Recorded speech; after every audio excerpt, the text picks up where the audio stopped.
Shalom Bapak Ibu dan Saudara-saudari yang dikasihi Tuhan Yesus Kristus. Marilah kita mempersiapkan diri untuk mendengarkan firman Tuhan pada hari ini. Marilah kita berdoa. Kasih karunia dan damai sejahtera dari Allah Bapa Tuhan kita dan dari anaknya Tuhan Yesus Kristus menyertai kamu sekalian. Amin.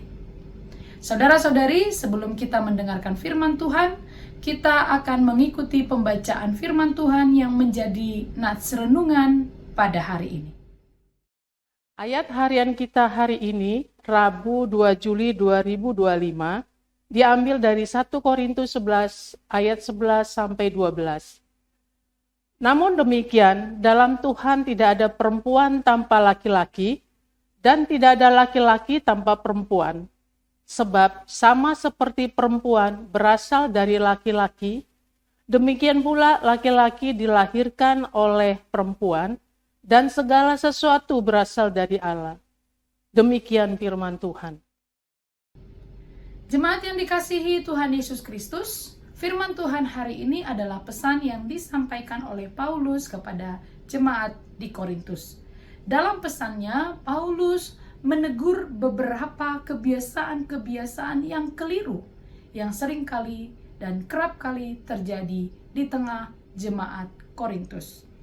Dalam jemaat Korintus, Paulus menegur mereka terkhusus dalam perilaku mereka dalam relasi antara laki-laki dan perempuan. Bagaimana perempuan dipandang pada waktu itu begitu rendah, sedangkan laki-laki derajatnya dianggap sangat tinggi. Di tengah budaya patriarki di jemaat Korintus, perempuan sering mengalami tindakan yang tidak adil, atau bahkan direndahkan dan dianggap tidak memiliki hak, tidak memiliki keistimewaan. Oleh karena itu, Paulus menegaskan bahwa dalam Tuhan ada kesetaraan gender. Laki-laki dan perempuan diciptakan untuk saling melengkapi, untuk saling memberikan dukungan dan hidup membutuhkan satu dengan yang lainnya. Setiap orang berharga di mata Allah dan memiliki peran penting dalam rencananya. Sayangnya, pola pikir ini tidak tertanam dengan baik di jemaat di Korintus dan bahkan dalam kehidupan orang Kristen masa kini.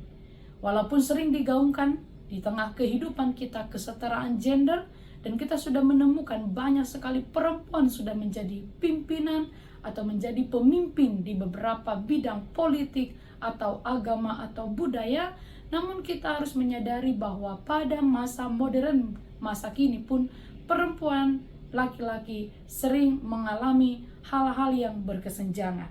Itu sebabnya Bapak Ibu dan saudara-saudari yang dikasihi Tuhan Yesus Kristus, hal ini yang membuat kehidupan kita sering dipenuhi dengan egois, sering juga membuat seorang menjadi tidak peduli, atau ada faktor sikap meremehkan, atau keinginan untuk menguasai satu dengan yang lain, baik dalam keluarga, di pelayanan gereja maupun lingkungan pekerjaan. Saudara, ingatlah nilai dan identitas baru yang kita miliki dalam Yesus Kristus, Juru Selamat, telah diberikan kepada kita. Bukan karena laki-laki dan perempuan, tapi nilai dan identitas baru kita karena Tuhan Yesus menebus kita dengan begitu berharga. Yesus tidak memanggil kita untuk hidup dalam persaingan atau laki-laki merasa lebih unggul dari perempuan dan sebaliknya.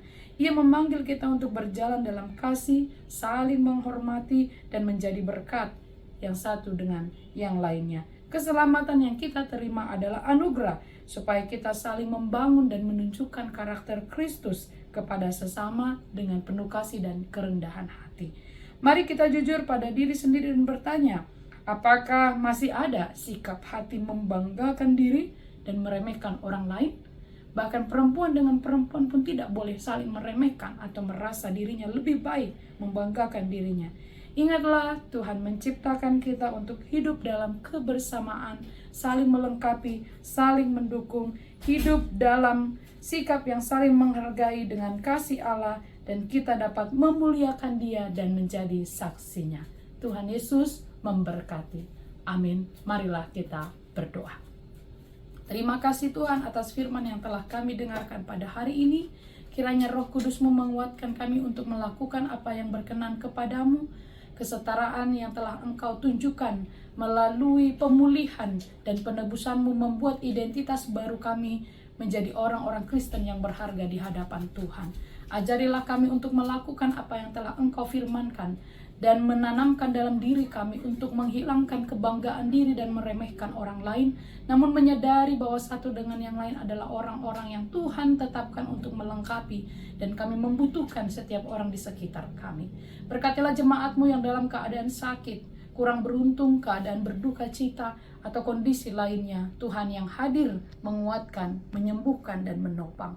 Berkati kami pada hari ini, segala aktivitas kami semua berkenan kepada Tuhan. Di dalam Kristus Yesus kami berdoa dan mengucap syukur. Anugerah dari Tuhan kita Yesus Kristus, kasih setia dari Allah Bapa, dan persekutuan dengan Roh Kudus menyertai kamu sekalian. Amin.